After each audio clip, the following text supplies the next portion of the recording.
The hydroponics bay hummed with artificial life as Jackson Chen adjusted the nutrient flow to Section 7's tomato vines. 3 years into humanity's first deep space colonization mission, the Prometheus had become his entire world, a cylindrical universe spinning through the void between stars. He didn't mind the solitude. Plants didn't judge. They didn't ask why a 26-year-old botanist had volunteered for a one-way journey to Kepler-442b. He noticed her on a Tuesday. Though the designation meant nothing in the endless cycle of ship time, she stood at the bay's entrance, barely 4 feet tall, her skin an iridescent pearl that seemed to shift between translucence and opacity. Her eyes, 3 of them, arranged in a triangle on her face, tracked his movements with unsettling intelligence. Jackson froze. The irrigation tablet slipped from his hands, clattering against the metal grating. The creature didn't flinch. She simply watched, her head tilting in a gesture that transcended species. Curiosity.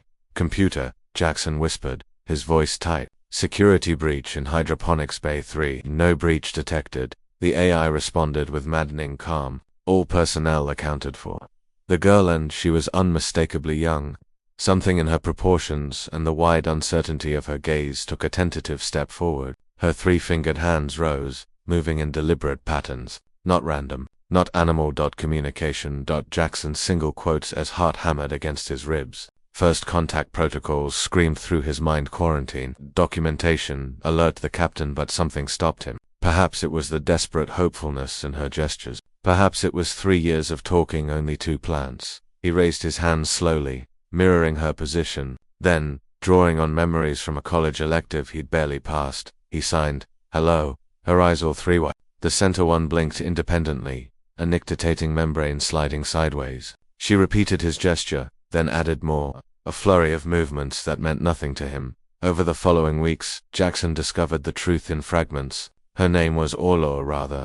That was the closest approximation his human vocal cords could manage of the harmonic subsonic her species used. She'd been aboard the Prometheus for months, a stowaway in the maintenance tunnels, surviving on recycled protein paste and stolen rations. She couldn't speak. Her species, the Vaithani, communicated through a combination of bioluminescent color changes and subsonic vibrations that human technology read as background noise. But her hands, those worked just fine.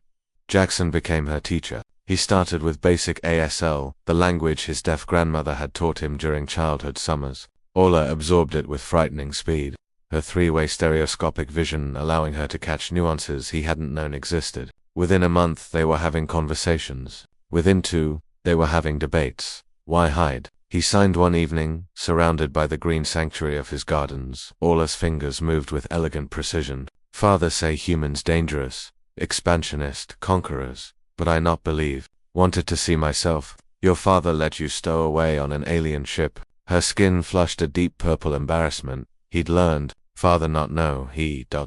Important. If he know, I hear. War start, maybe. Jackson laughed, the sound echoing off the curved walls. "I don't think one girl could start a war." The purple deepened to near black. The revelation came 6 months later, delivered via emergency transmission that interrupted every screen on the ship. Admiral Keiko Tanaka's face appeared, gray and drawn. "All hands, battle stations. We have contact with an alien fleet. They appeared at the edge of our sensor range 20 minutes ago. 47 vessels of unknown design. They're not responding to hails, but they haven't fired. Not yet." Jackson felt his blood freeze. He found Orla in her usual spot, tucked behind the water reclamation tanks where the humidity mimicked her home world. She was signing frantically to herself, her skin cycling through colors, too fast to track. "Orla," he said, forgetting to sign in his panic. "Orla, do you know anything about this?" Her hands stilled. Slowly, miserably, she began to sign. "Father is Supreme Fleet Commander. He command all military ships. When I disappear, he search. He find where I go. Now he here." Her skin paled to translucent white grief. "I bring war. I so sorry, Jackson. I so sorry." The implications crashed over him like a tidal wave. Every conversation, every shared meal, every moment teaching her about photosynthesis and Earth's moon and why humans laughed, all of it overshadowed by the apocalyptic fleet hanging in the void beyond the hull. "Why didn't you tell me?" He signed, his movements sharp. "Because you kind to me. You see me as Orla, not as weapon, not as commodity, just ... friend." Her hands trembled. "I never have friend before."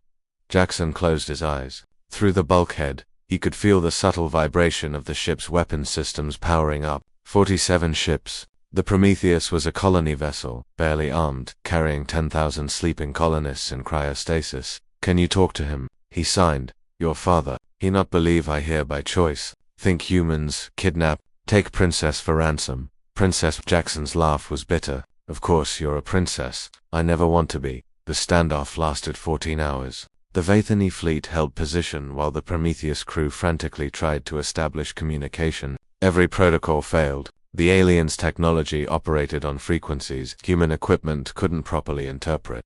Jackson made his decision in the hydroponic bay. Surrounded by Earth plants that would never see Earth, he activated the external camera system, positioning it to face him and Orla. Then he began to sign, large and deliberate, hoping some Vathany sensor could track the movement. My name is Jackson Chen, this is Orla, she is safe. She is my friend. She came in peace. We mean no harm. Orla joined him, her movements fluid and urgent, adding her own message in the sign language he'd taught her human language, learned from human hands. A bridge between species built one gesture at a time. Father, please, do not fire, they good people. Jackson teach me. He share his world, his plants, his language. This is what I want to learn. This is why I come, not captured, chosen. The silence stretched. Jackson's arms ached, sweat dripped down his spine. Then, finally, Admiral Tanaka's voice crackled through the intercom. They're withdrawing slowly. They want to send a shuttle. One passenger. Orla's skin blazed goldjoy and terror mixed. Her father was coming. When Supreme Fleet Commander Thulvathon materialized in the docking bay, he stood 9 feet tall, his iridescent skin darker than his daughter's, patterned with the scars of a lifetime in military service. His 3 eyes fixed on Jackson with an intensity that made him want to vanish. Then the commander's massive hands began to move. You teach daughter human language? Jackson nodded, signing his response. Yes, she's a brilliant student. You show kindness to lost child. She was never lost. She knew exactly where she was. Thol Vathan's skin rippled through a sequence of colors Jackson couldn't interpret. Then the alien commander did something unexpected. He knelt, bringing his eyes level with Jackson's, and signed with careful, deliberate movements. Don't thank you for keeping her safe. Thank you for seeing her. Behind him, Orla rushed forward, her skin bright with happiness. Father and daughter embraced, their colors synchronizing in a display of bioluminescent communication that spoke volumes beyond any human language. But when Thulvathon rose to leave, Orla's hands began to move again, signing to her father in the language Jackson had taught her, the language that had become theirs. I want to stay. I want to learn more. Please, father, let me finish journey. The silence that followed could have stopped heart. Jackson held his breath, not daring to intervene. Finally, the commander signed his response in ASL, carefully copied from what he'd observed. You stay, but I send guard and teacher come visit. Learn human language too. Orla's skin exploded in brilliant golds and greens. She turned to Jackson, her hands flying. He say yes. I stay, you keep teaching. Jackson felt something ease in his chest, a tension he hadn't known he'd been carrying. All right then, he signed back, a smile breaking across his face. Tomorrow we start botany. Real botany. You're going to help me engineer crops for your world's atmosphere.